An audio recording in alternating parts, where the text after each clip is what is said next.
Chapter 153. Rimuru heaved a heavy sigh as he lowered his guard. Staring at his open palm, he closed and opened it slowly, recalling Ivaraj, who had already been absorbed into his imaginary space and was now being processed. Master, Ciel's voice called out as her projected form appeared before Rimuru. Though it looked like a physical body, there was nothing truly there. No spiritual presence, no matter. She was simply using his senses to show herself in a form she had grown used to. What is it, Ciel? Should we return them home too? She pointed toward the blank expanse. Two small figures stood there, far too visible for either of their liking. Rimuru immediately gagged, eyes snapping shut as he held back the urge to burn the memory from existence. I never wanted to see that, he muttered, shoulders slumping as he covered his mouth with one hand. Why, haven't you been doing the same with your wives? She tilted her head, clearly not understanding the issue. There's a difference between that and, whatever that is. I don't want to see them doing it. He forcefully rewrote the memory, obliterating it into nothing. For someone with perfect memory, some things were better erased completely. Another thing, Master, I've acquired a new skill from Ivaraj. That's not surprising. Did we get her little fragments of omnipotence and omniscience too? He joked with a weak smile. It was rare for new skills to catch his attention. Normally, Ciel just handled everything on her own, their ultimate skills deeply linked, letting her manage nearly everything automatically. Yes. Yes. Ultimate skill. Lord of Information Akashic Record has merged with Lord of Harvest Shrub Niggurath and God of Void Azathoth. Evolution complete. Resulting Genesis skill. Lord of Omnipotence and Omniscience, Singular Will. What? Then came the pain. Ag. His body began to fracture, glowing cracks spreading as his form buckled under the sheer density of power flooding into him. His scream echoed violently, loud enough to shake the end of space and time itself. His aura erupted, releasing waves of dark and blindingly bright magicules that collided, merged, and warped into chaotic clusters of unstable matter. Calm down, Master. Agitation will only collapse everything. Ciel's voice cut through the storm in his mind, steady and composed. She was holding his mental state together as best she could, but the surge wasn't stopping.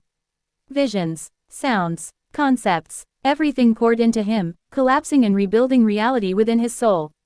Loud murmurings filled his head, a storm of voices, deafening to the soul yet each one disturbingly clear. It was like hearing 1,000 voices spoken at once, every word understandable, every thought heavy enough to crush him. His eyes lost focus as he stared into the infinity flashing before him. His breath came in short, panicked gasps. His arms moved on their own. Nails dug into his chest, tearing his skin and clothes as if pain could somehow bring him back to himself.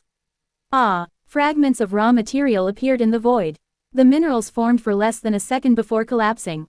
Compressed magicules created small clusters of magisteel, alienium, and divine steel, but none stayed stable. They disintegrated on their own. A monster appeared in front of him. Humanoid, but bigger. Its body was complete, with multiple limbs and glowing eyes. Rimuru didn't recognize it, but the pressure it gave off was stronger than any true demon lord. It didn't speak. It didn't move. Then its body broke apart and vanished completely. More appeared. Beasts, abominations, things Rimuru had never seen. They all collapsed moments after forming. Planets appeared in the distance. Some spun too fast. Others just hovered. A few had clouds and oceans already there. All of them disappeared. Sometimes they exploded. Sometimes they faded away without a trace. Stars flickered on. Entire systems formed from nothing. Then they vanished. Over and over. No time. No order. Just constant creation and erasure.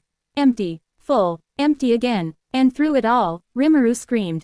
Even Guy and Velzard, interrupted mid-act, froze as the wave of overwhelming magicules hit them. They didn't hesitate. They backed off immediately, concern flashing in their eyes as they took flight. Behind them, more worlds blinked into existence and vanished as if they had never been real. Abominations of power began chasing after them, only to burst into pieces just moments later. What the hell is happening? Guy shouted, speeding through the collapsing space, barely keeping up. This continued for a good 8 minutes. Rimuru could barely hold his form as each movement, each thought pushed him closer to the edge of complete destruction of his physical body. He stared forward, visibly silent, as if he were a victim of a mental attack that caused his brain to shut down. He stayed quiet, stayed still, and a smile spread across his face as he watched what will he do next. Ciel, seeing the very actions he would take in the future, he followed along. Understood. As part of Rimuru himself, Seal was also witnessing everything her master did. From the infinite visions of the very start of existence to the very end where he remained all alone. She had seen everything that happened and would happen. Even the next actions the two of them would take were already predetermined, as if following the script of a storyteller or a writer. As his body began to stabilize, Seal used the imaginary space to control the Genesis skill. With its own power, she condensed them and sealed them deep in the abyss of Rimuru's soul. With the loud voices and millions of flashing visions gone from his view, he grabbed at his head and found himself naked. With a flick of his finger, his form was clothed in black pants and a long black sleeveless shirt with white stripes and white boots. He also wore black detached sleeves with gold decorations at the top and a gold collar around his neck. Looking around, the so-called end of space and time was no longer as empty as before. He couldn't help but let out an arrogant smirk as he observed the various galaxies that remained after his rampage was over. I guess you could say this is a new prologue after the epilogue of existence itself. A new book if you will. Master, Demon Lord Guy Crimson and White Ice Dragon Velzard are stuck in one of the worlds. Rimuru laughed and snapped his fingers. The two powerful beings appeared before him. They looked alarmed and ready for battle until they saw who it was. Rimuru, Guy exclaimed as he relaxed. Did Feldway send you here too? What should we do? Is there any way to go back? Velzard added. The singular will nodded to the demon and dragon. No need to worry, we can all return to the moment we left. In fact, the battle is already over. I defeated Ivaraj already. Here, Guy raised a brow. He hadn't sensed their arrival in the area unless he meant the sudden Big Bang and basically the recreation of life itself. Yeah, I'll explain later. At his words, their bodies glowed, and they returned back to where Rimuru had brought Ivaraj away. When they arrived, Velgrind was the first to leap onto him, weeping silently, worried he might never return. He smiled as he brushed her hair, sending the other two to the cardinal world. They remained still for quite some time. What about Seal? Velgrind asked, still holding the singular will. Right here, Velgrind. With a flash in her eyes, she saw. Seal is a projection using her senses. I have returned to my rightful place, inside Master's soul. Humph. Velgrind wiped the tears from her eyes, a smile creeping onto her face. You make it sound romantic. I am his wife, you know. So am I, Chloe said as she teleported to the broken world of Citadel with Luminos. Luminos looked at Rimuru with a raised brow as she scanned his body. She circled him, her eyes never leaving him. She occasionally grabbed his arms and lifted his clothes before Chloe pulled her away. Luminos-san, what are you doing? Chloe held Luminos, who was still trying to move toward Rimuru. I was just checking out the meal. Luminos said honestly, he just seems more appetizing now than ever, for some reason. Chloe blushed as Velgrind and Rimuru laughed. That's probably because I evolved again. He grabbed at Luminos and embraced the vampire as they twirl around. Luminos was blushing hard as Rimuru's scent was too much even for her. Leaving her a crimson-red mess as she hugged him back. Rimuru began retelling the story to all his wives, the fight with Ivaraj, the abilities, the evolution, and his new form. So, you're literally, in every meaning of the word, God. Luminos tilted her head, arms crossed as she processed everything. She still found it hard to believe, but the difference in his aura and the way his eyes occasionally went vacant proved something had changed. Chloe, as if realizing something, turned to Rimuru. Does that mean you can see the future and what will happen next? He interrupted her. You'll act surprised, blush, and look away from embarrassment. Velgrind and Luminos watched as Rimuru predicted every action Chloe took. His words came just a second before her own movement, as if he was ordering her to do it rather than simply knowing in advance. Wouldn't that be kind of sad? Velgrind frowned, realizing the weight of seeing everything that will happen. How can one live knowing everything is predetermined? Especially being conscious of it. Don't worry, I am sealing it away. Master can use the power when he wants, but at a smaller and less mind-breaking level. With a sigh of relief, Velgrind placed a hand on her chest. That's good to hear. Shall we all return home? With a smile, Rimuru led everyone back to the Cardinal World. With their arrival, everyone was already waiting in the barren lands for the worst-case scenario of Rimuru's defeat. They would all in unison fight the world-destroying dragon Ivaraj before she could ruin everything of creation. Rimuru, Rimuru-sama, uncle. Various cheers from everyone echoed as Milam hugged him and the primordials all gathered to his side. In a blink of an eye, each and everyone present felt the obvious changes in Rimuru. Milam was the first to discard the realization as it wasn't something that bothered her. The primordials were merely even more heightened in their zealous behavior as their master has become a true god. The seraphim, especially Dino and Zaloria, were a bit uncomfortable seeing Veldanova's former status to be passed down to Rimuru. Yet, because it is Rimuru, they don't have much complaint. The surprising thing though was the arrival of a former enemy. Rimuru, Sama. As if being pained at calling him with any form of formality, Michael silently and cautiously moved forward with the juvenile Velgea beside him. Michael, Rimuru's tone was almost nostalgic for some reason. He got closer as well, petting Velgea who nuzzled at his body. Seal. Understood. A bright white light left Rimuru's soul as it transferred to Velgea through Rimuru's hand that was petting his head. Implantation complete. I apologize for my actions. Michael kneeled down in front of Rimuru. I merely wish to return to Veldanova-sama. With his resolute voice, he pleaded for mercy from the singular will. Rimuru held back a smirk from forming in his face as he recalled what the future awaits the sentient skill. Do not worry, your wish will come through in time. Michael looked up as if he was hearing a revelation of something that will truly happen. Knowing that Rimuru has evolved to have gained such level of sight, he wept with joy. Fufufu, looks like everything will be back to how it was before. Ramirez giggled as she reminisced of when Veldanova was still alive and everything was just normal. I'll make sure of it this time, Rimuru declared before turning to Guy. Looks like you got yourself some new skills. If you follow this route you can revive Rudra in less than a week. Also, here, with a wave of his hand, a bounded young man with blonde hair was dropped in front of Guy. He had a surprisingly similar appearance to Rudra, the Emperor of the East. Found him in Ingrasha a good while back, was planning on using him as leverage on you before, but I don't really need him anymore. Guy nodded as he lifted Masayuki over his shoulders. While you're at it, here. A pinkish light was given to Guy who looked with a wide expression. Just the revival of Rudra and Veldanova wouldn't feel right. Let's bring her back too. I'm sure Milam would be happy to have both parents. Guy and Velzard quickly got to work as they traveled through the realms, finding the fragments needed to revive the siblings. Uncle, Milam tilted her head confused by his words. She was just happy to be back and spend some time together with everyone. Ruffling her pink hair, Rimuru smiled reassuringly. Nothing, everything will be back to normal now. More than a month had passed since Rimuru became the singular will. Though that was his title, after a certain action he willingly took, he had also discarded omnipotence and omniscience, thus could no longer see everything. He could still tap into the power and consciously activate it, but it was never the same as before, where everything was laid out before him. It was a sacrifice that, in his own opinion, had barely any downsides. Not to mention the large number of benefits his actions brought. For example, he smiled as he leaned on his seat. Watching. Let's go there this time, Milam. Kuahahaha. With short blonde hair and tan skin, a man older than the dragon princess was smiling happily as he flew with his niece. Right. Milam followed eagerly from his side. She was traveling around the world playing tag with the storm dragon Veldora, her uncle. Seriously, those two. An older version of Milam, with the familiar pink hair, shook her head as she stayed on the ground, preparing food for the two before they returned.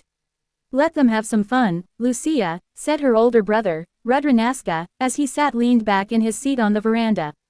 His eyes were focused on the chessboard in front of him as Guy Crimson moved his queen to take his knight. Scratching his head, Rudra fell into deep thought before making a move of his own. This was so much easier last time. How did this happen? The first hero muttered, finding himself at a disadvantage. Guy grinned as Velzard sat in the armchair beside him, leaning into his side while she observed the game. Never thought your 2,000-year battle could be miniaturized into a mere game of chess. Foo. If he didn't accept, well, I'd reprimand him myself. Lucia brought drinks and placed one in front of each of them. She then walked over to Velgea, who was now the size of an actual adult dragon, bringing cooked meat. For some unknown reason, the fifth true dragon was growing at a rapid pace. Rimuru had mentioned, implicitly, that he knew the reason and that it wasn't a cause for concern. Michael stood guard beside Velgea as the dragon coiled quietly in one spot. Here you go, Iya. Lucia tilted her head as she noticed something unusual near the fifth true dragon. Two strange stones sat beside her. One was deep black with white specks, like the night sky. The other was pure white with golden patterns running across its surface. Are these eggs? She asked, turning to Michael, who stepped beside her and stared at the black egg. His eyes widened as he continued to stare, emotions building before he forced himself to stay composed. I thought Gaia was male. Lucia returned her gaze to the eggs. She felt drawn to the black one with white specks.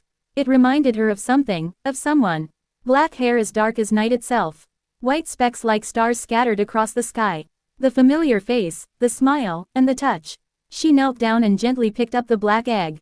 "Welcome back," she whispered softly, placing a small kiss on the hard shell. Gaia. Milam dropped down in a rush. Surprisingly, there were no tremors or dust as she landed. She wouldn't dare do that, especially with her mother nearby. "Are those eggs?" Her eyes beamed as she held the white one high, running to the others to show them. Look, Gaia laid an egg. Guy was the first to react. He had an unexplainable feeling of restlessness from the sight of the egg. He didn't voice it, only he and Velzard were the ones who reacted. Rudra was ruffling the dragon princess hair as she showed the white egg. Rimuru laughed as he stood up from his throne. "Rimuru-sama," Diablo bowed as the primordials awaited his orders. "Everyone is ready, please say the word and we will begin our conquest." Fufu, we will make sure to preach those ignorant fools born from Rimuru-sama's divine magicals about the person they should truly be worshipping. A cruel smile crept its way on Testarosa's face. Attempting to create their own false gods, Carrera cracked her knuckles as her ultimate skill was raring to go. They even dare to invade us. Here, in the present when they are so far into the end, Ultima added as the demons were all ready. With a simply wave of Rimuru's hand, the primordials and the high-ranking demons were sent to the formerly known as End of Space and Time, otherwise known as simply, End.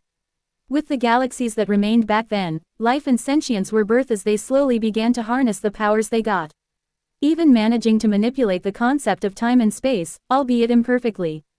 Agni stepped forward with a report in hand. "Rimuru-sama, the intruders that attempted to contact the past Ivaraj have been dealt with. Runa is currently finished her own mission. She should finish and return in a few seconds." Rimuru-sama, as he said so, Runa appeared out of thin air. "I have stopped the group about to enter the past when Demon Lord Milam first went on a rampage. Agni and Runa were tasked with reining them in and preventing them from disrupting the timeline of the past." They bowed as they returned back to work, waiting for more intruders in the timeline. Rimuru walked outside the castle as he observed his kingdom. He was in the Jura forest, as he opened the doors. The bustling streets filled with creatures of all races kneeled at the sight of him. Each and every one acting in unison as if their bodies were controlled. He let out a small laugh as he found a few not doing the action. Hinata can be seen below munching on some snacks with Shizu and the children. He waved back as they noticed him. "How divine of you," Velgrin teased as she leaned her body on his right side. "Does his exalted one wish to dine with this lowly dragon Tilda?" Grabbing her by the waist, he joined in on the slight teasing. "Will this lowly dragon offer something worthy for me to devour?" His touch growing more intimate by the second, she blushed as she quickly moved back and offered a knowing smile before running away. Rimuru chuckled as followed behind. "Oh, Rimuru-san." Chloe waved as she placed the last plate on the table. "I really tried this time, it should taste better than before." Fufu, Luminos puffed her chest as the delicacies she made were the best out of the three. No need to hold back. He couldn't help but smile. From the silver primordial Argent. No. From the slime Rimuru. No. From the human Mikami Satoru. Who would ever believe that this would be how his story would go? In the dining room, with his wives. The hero that transcends time, a true dragon that is the sister of the creator, and the vampire princess daughter of the original ancestor. This world, this reality, or more specifically this version of me. He murmured to himself, he had gone through many lives if what Chloe says is to be believed in. In each and every one of those, I would die and lose those things that are precious to me. But this life, this version of me, this very timeline that changed it all. One where he was reborn as a demon, a primordial, the silver primordial. The silver timeline is it. He smiled as he glanced back. Fitting, don't you think? The end.